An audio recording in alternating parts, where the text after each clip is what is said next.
Welcome to Magical Academic Note Taking and part two of the Curate session.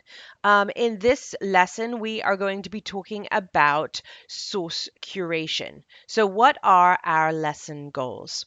So, you have a problem. You have been spending hours reading, and then when you get to the end, you realize that maybe you have one relevant smart note. Or you find out, unfortunately, the book or the journal article that you've been reading wasn't relevant at all to your research. We've all been there. The other problem is maybe you have hundreds of sources in your Zotero and you have no idea how you will get through them all. Well, the solution to this is what we are talking about today. When in doubt, curate. So, up until now, during this course, when we've been talking about smart notes and reading, we've just been assuming that the source that you're reading is something that you know that you should be reading. And this is fine if your research is focused and you have a fixed literature review to churn through.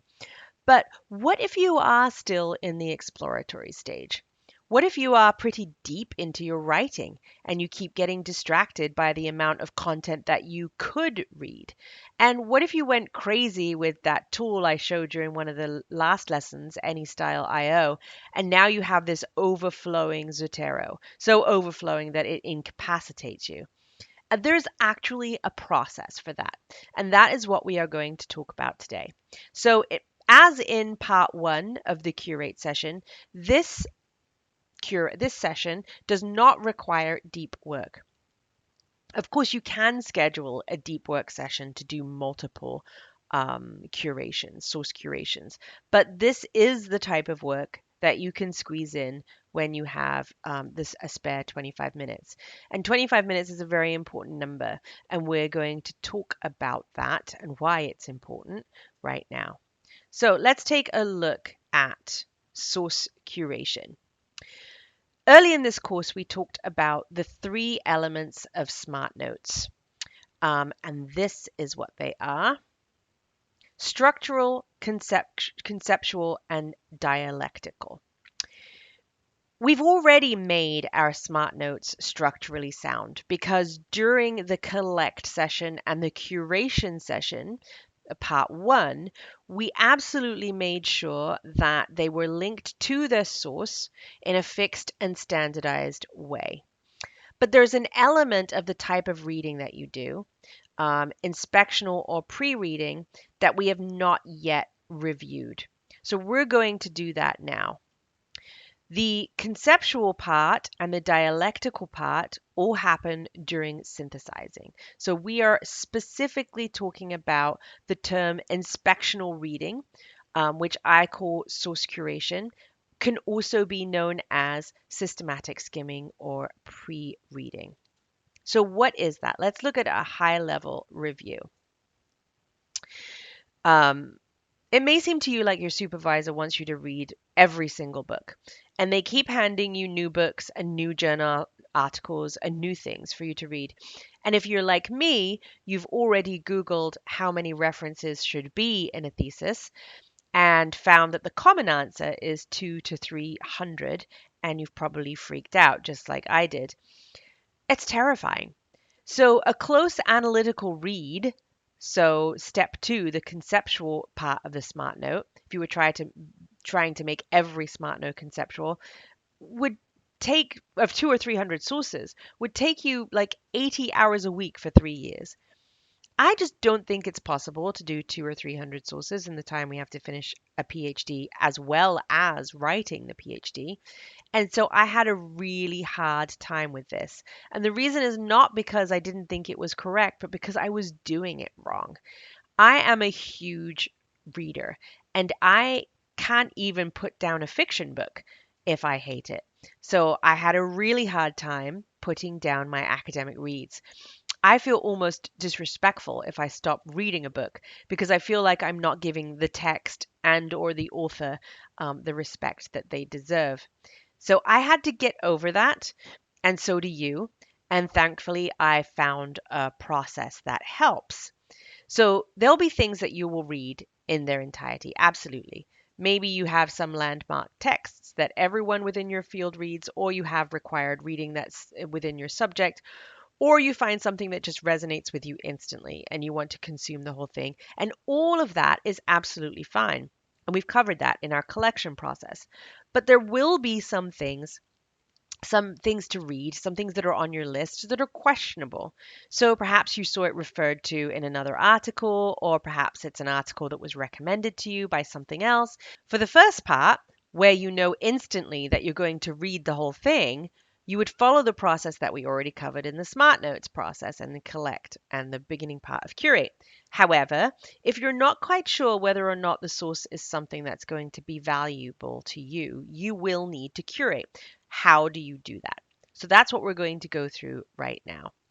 The first thing you're going to do is what we do in every single step, and that is we're going to add the page title on the daily notes page. And do you remember I made you that little fake daily notes page? Um, and you can see that we actually added these titles in our daily reading. So if it's an inspectional read, let's say you've decided you just want to do, you don't know if you're going to read these four sources, you can just put them into your daily notes page and then follow this process. So the first thing you would do on one of these pages, and let's do this one since we've been sticking with this one, is you would go to the top of the page above the metadata that Zotero has imported, and you would run the source curation block. This block does two things. It gives you the places within the source note to capture your information, but it also actually guides you directly through the process. So this is one of those Smart Note teaching templates that are really super valuable. So you've pasted this in and you'll see that actually this is going to look very familiar to what we're about to run through over here. Okay, but so that I don't distract you from over here, I'm just going to close this for now. Just wanted to show you what it looked like. So here we are on your daily notes page. You've decided that you're going to curate. So you'll do what you do every other time and you'll run your little Pomodoro and you will write what you are working on. And you can even put the source in here if you like. Okay. This Pomodoro timer becomes extremely important because you're not allowed to run more than one. The most important thing to know about source curation or an inspectional read is that it has a time limit. Inspectional reads or source curations are intended to be done within a very short period of time to reach a very specific objective. And your very specific objective here is to decide whether or not this is a source that will go through your full analytical reading note-taking process that we do when we collect smart notes. So to prepare for the inspection read, you would first enter that source onto the daily notes page with the key as a site key, just like we do when we do a regular read. And then you click on it and add the smart block. The process that we're about to undergo for book and journal and everything else is primarily based on the inspectional reading process from How to Read a Book, which is a very excellent book. It's in your resources and reading. It's older, but it's very strong.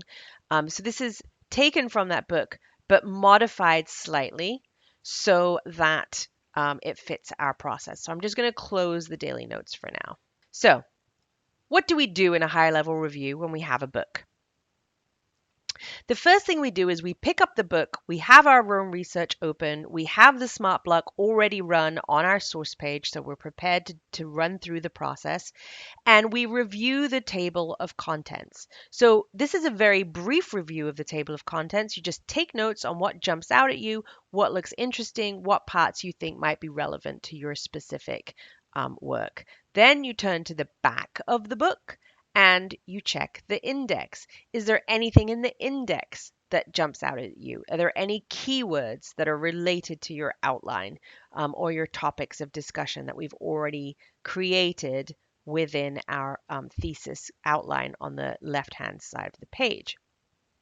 The next thing is to read the publisher's blurb. There's often a lot of really interesting information in the publisher's blurb, often trying to sell it to the specific person who should be reading the book. So if you feel like the publisher's blurb is talking to you, then make a few notes on that as well. You'll see within the smart block that I have included a little sub bullet for you to take notes. You can either use that or you can take it out and create your own process. But again, that is supposed to be a smart block teaching template. So I wanted to remind you that that's what you should be doing within that section. Remember, you are not taking smart notes when you are doing this. You are taking fast, fleeting notes, and the intention of the notes is simply to inform you of your decision as to whether or not you're going to proceed with this particular source. The next step that you take in a book is you find the pivotal chapters. So there are always pivotal chapters in a book that are going to be summarizing the hypothesis, stating the thesis, etc., etc. Just identify what those are and mark those down. That will be valuable to you in the long run. Once you've found those pivotal chapters, maybe go ahead and read the first paragraph of those chapters. Don't read too deeply. Just read um, very quickly the first couple of sentences. Again, the whole intention behind this inspectional read is to simply make a decision whether this is something that you would like to move forward with. And then after you've read a couple of sentences of what you think are the pivotal chapters, then comes the dip in. And this is actually the piece of the source curational process that has helped me the most in identifying things that I need to keep on my to read list in Zotero. And what happens in the dip in is you take a book or an article or a journal article and open the book or flip through the article and just randomly pick a paragraph. So just a paragraph. It doesn't have to relate to anything in your thesis. Just pick one completely out of thin air. And when I've picked that paragraph, I just try and think, does what I'm reading relate to what I'm doing? Is there an idea in this paragraph that is interesting to me? Taking some smart notes is a great way to get a feel for whether or not this book is going to be relevant. And it's also, you keep the smart notes for later on in the process. So we're going to talk about that. For a journal article, it's more or less the same. So, in a journal article, you would ask yourself, moving forward, you would read the abstract, you would read the conclusion, you would read the introduction of the article, and then you would do the same thing. You would do a dip in, and you would take notes on all of these just as we have done for the book. Okay, so you've done this very brief review. That part should have taken you about 10 minutes of your Pomodoro timer. And after you've completed that review, you should have a very strong idea of exactly what the source is about. So then you move on to the structural notes. And this portion is intended to prompt you through the decision as to whether or not you would continue reading this source. The structural notes will take a little bit longer than the initial session. The structural notes should take about 15 minutes. When you first start taking structural notes, they will probably take you longer than 15 minutes, but you will get faster at this the more that you practice. So let's talk about the structural notes that you're going to take. The first question you're going to ask yourself is, why am I reading this book or journal article? Why did I pick it up? What made it look interesting to me? What made me feel like this could be relevant to what I'm researching? The second question you're going to ask is, what is the main point of this? What is it actually about? And I always try to do that in a very non academic layman way. So, as though I was speaking to a 101 class to explain it to them. What is it about? When you do that, it allows you to not use academic speak and, sort of float over the core message of what the source is about. Then you're going to ask yourself, what are the specific questions that this source is asking? So what are the research questions, the thesis questions, or the hypothesis that exist within this source? And then what are the results or the findings of that particular research question or thesis question? One of the most important questions you can ask yourself is, does this relate to something else I have read? Does it relate to a topic section um, of my outline? If it relates to something else you have read, I would sub bullet here. I would nest a bullet here and list all the things, all the other sources that it relates to. If it relates to a topic or a section of your outline, I would add those keywords to the tag section at the top of your source page, which is in your source header.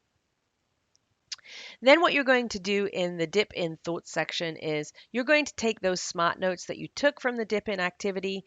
We don't like to waste blocks. So if you've taken smart notes, let's get them registered in there and get them prepared for synthesis as well. The last thing you're going to do in your structural notes is make the decision. So you are actually going to give this source a status. You are going to say, is this source ready for a source review? So is it source new, source active, or source review, however you decide to set it up within your process? Or you are going to mark the source as complete, which means you've reviewed it and you have decided no. Whatever you decide as your tags for your workflow for this particular activity, make sure it's very clear that one is a yes decision and one is a no decision. Because, in summary, the source creation process serves a few purposes. It guides you. The first thing it does, and the important thing is it guides you through that thought process to support your decision on whether or not to continue with the source. But the other two very important things it does is supports your yes or your no decision. So if you don't read the source, if you decide no, then the information that you've gleaned means that you won't find yourself repeatedly revisiting that source that you've forgotten that you discarded, because you have forgotten that you actually even reviewed it or read it or scanned it, because you have no notes or no record of that. Plus, it presents the solid reasons why you decided that you didn't want to use it, and it gives you the opportunity to change your mind because perhaps your reasoning changes. If you do decide to read the source, the information that you have gleaned from the activity serves as a really solid jumping point for the collection process. So for the Smart Notes process that we have already undertaken. So once you know that you've decided to read it, you have a really sort of thorough summary that you can pop into the executive summary that gives you a really clear idea of what that source is about. I want to make it very clear here that this is not, although it doesn't have to be done during a deep work block, and although it is not part of the synthesizing or creating session, this is really important work. So the completion of inspectional reading that you then decide not to read should not be considered wasted time. It should be viewed as a real accomplishment. Inspectional reading is an essential step in evaluating and honing down the reading that you're going to undertake in order to answer your questions. So, the course in action.